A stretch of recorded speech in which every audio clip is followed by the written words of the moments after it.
when you look. Welcome to Judicial Dollars and Cents, brought to you by Anders Virtual CFO Services team from all across the United States. I'm John Scott, and in each episode, we'll shine a light on the financial side of the legal world, turning law firm numbers into impact-driven stories. From taxes and profitability to practice growth and leadership, we sit down with law firm innovators who are shaping the future of the profession. Let's dive in, right here on Judicial Dollars and Cents. Hey, welcome back to Judicial Dollars and Cents, coming to you live from the PILMMA Super Summit in San Antonio, Texas. Today, my guest is Chad Martinez with the Perez Law Firm out of Las Vegas. Yeah, Welcome, Chad. Yep, thanks for getting the pronunciation right. Perez. Perez. Spelled Jerez. So tell me about the law firm you work for, what you do for them. I'm the CMO for a small but mighty law firm. We're experiencing growth, and we're just trying to keep up with that growth now. I'm on obviously the marketing side, so my job is to kind of optimize the leads and track the marketing and come up with the strategies and campaigns in concert with the attorney. So it's a PI firm. What kind of PI work does it do? A lot of auto accidents, truck accidents, catastrophic incidents, and then, general soft tissue and slip and fall and pretty much anything where someone's been injured by the, neglect or, recklessness of someone else. We're there to help them. So in the age of AI, how has that affected what you do in a marketing strategy? Right now, I think it's kind of the Wild West of AI. Everyone's an expert.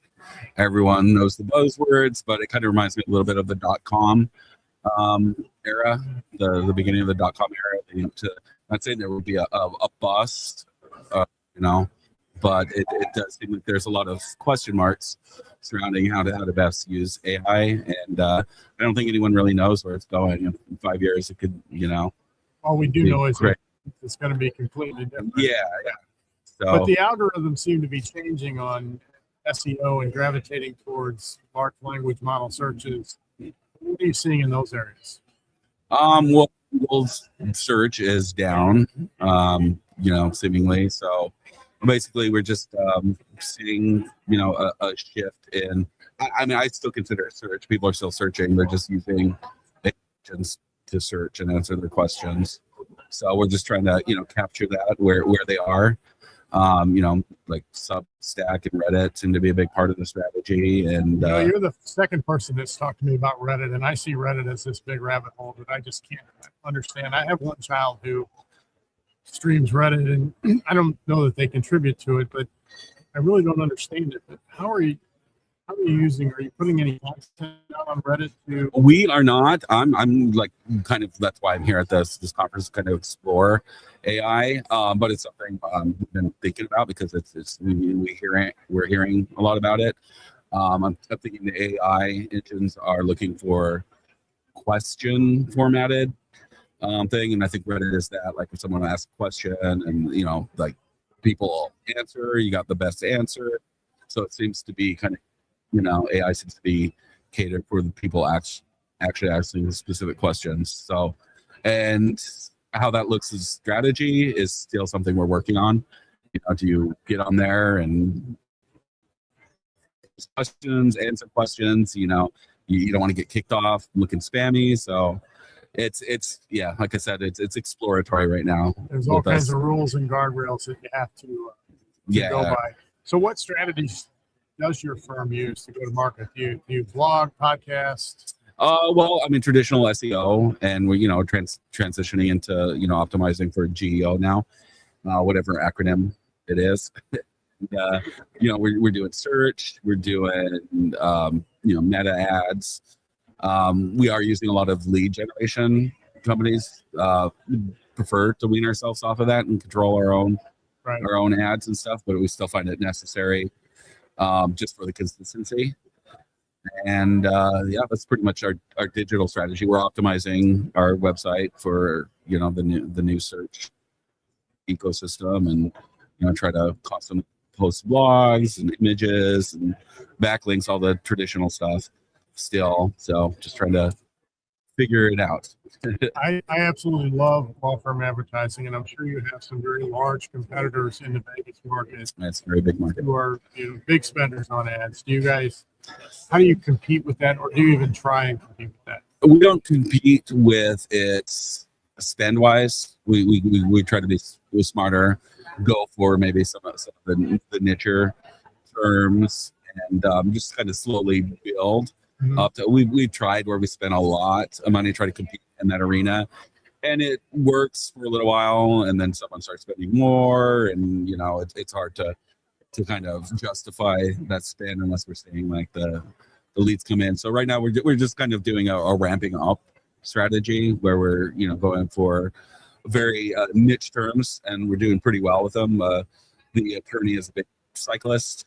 He's into cycling. So motorcycles? No, bicycles. Oh, okay. He's a competitor. He races in bikes, and basically he's a big part of that community. So we're capturing a lot of the, even though it's a very small niche market, we're capturing a big portion of it. Yeah. Right. So, we just try to actually get out in the community, as well as, just socially interact with our targeted communities, the Hispanic community. Everyone, I'm probably the only person in the office that doesn't speak Spanish. Well, so, you still have time to learn. Yeah. I'm picking up some stuff. So, at some point, and I heard someone say this just recently, that AI is going to help small and mid-sized firms compete in a bigger pond. And I think that's going to help you from a marketing standpoint. Is it'll help you maximize your brand relevance and compete upward without spending the amount of money that spending it smart. Spend. Yeah. Has Morgan & Morgan come to town yet? Oh yeah. They're all over. Bighorn Law's out there. Yes. Yeah. So, the head of that is Jackie Bertrell. I'm not sure. I've seen her at a couple conferences. She's actually fantastic. Yeah. But it's a big behemoth law firm. Yeah, Morgan. They're a lawyer factory. So, about John Morgan. Yeah. So it's a tough market. It's a crowded market, but like you were saying, it's kind of, if you can get up to the eye now, you can come out the other end. Right. And it's ever changing, so you're gonna have to stay on top of it. Right. So being are you a Vegas native, or did you move there? I moved there from the Bay Area. Okay. So as a Vegas resident, where is the best place to eat that's not a touristy spot? I would go downtown, the Arts District. Okay. It's kind of the south end of the strip. You just keep driving past the Stratosphere, and you'll hit it. A lot of great galleries and art galleries and restaurants. Also Chinatown. I live close to Chinatown. They've got tons of great restaurants. As far as Chinatown from the strip, I guess you just hop in a cab or an Uber. It's really close. Yeah. It's like probably a $20 Uber ride. And then show-wise, do you ever go to the strip? Not really. No. I kind of avoid the strip unless I do. No. The Sphere's nice. I'll bring my parents here for it.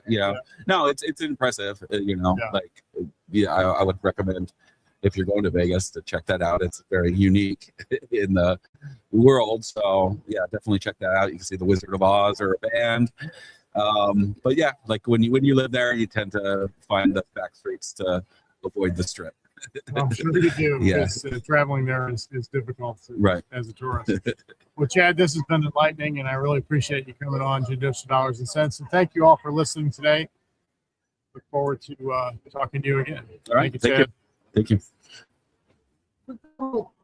Thanks for joining us on Judicial Dollars and Cents, presented by Anders Virtual CFO Services. If you found value in today's conversation, be sure to follow or subscribe wherever you get your podcast. To learn more about how Anders helps law firms strengthen their financial foundations and drive growth, visit anderscpa.com. Until next time, keep making smart decisions that make perfect sense.